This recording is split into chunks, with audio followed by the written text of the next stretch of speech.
The man in the reflection. I had just moved into a new apartment. Nothing fancy, just a quiet place to call my own. Rent was cheap, neighbors kept to themselves, and the only strange thing was an old mirror nailed into the wall of the living room. It wasn't special, just a large, antique mirror with an ornate black frame. The glass was slightly foggy, but every time I passed it, I felt uneasy, like something was off, like I wasn't alone. It started on the third night.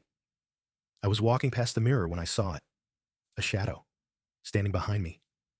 I turned so fast I nearly fell over, but there was nothing, just my reflection. I stared at myself for a long time, trying to shake off the unease.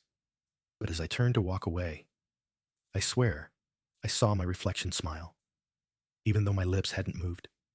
The next few nights, things got worse.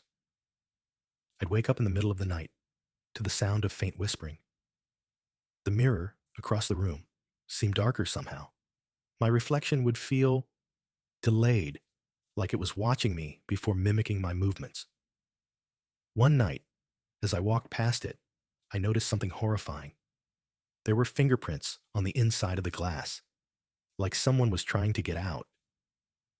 I told myself I was imagining things, that it was just an old mirror with a few smudges. But the next day, something changed. The fingerprints had moved. They weren't in the same place. They were higher up now, closer to where my face would be. And that night, they started appearing on other mirrors. My bathroom, my bedroom closet, even my phone screen when it was off. Something wasn't trapped anymore. It was following me. I couldn't take it anymore. That night, I covered the mirror with an old bedsheet and tried to sleep. At 3:33 a.m., I woke up freezing. The room felt wrong. Still, silent, suffocating. Then, I heard it. Slow, deliberate footsteps coming from inside the mirror. The sheet began to shift. I couldn't move. I couldn't breathe.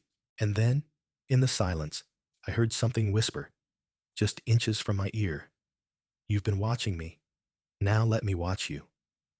The sheet fell to the floor, and for the first time, my reflection wasn't me anymore. I woke up on the floor the next morning, shaking. The mirror was shattered, but when I looked down at the pieces, I saw myself staring back, not in the reflection. Inside the shards, trapped, screaming, and in the untouched glass of my phone screen. There he was, a man who looked exactly like me, but his eyes weren't blinking.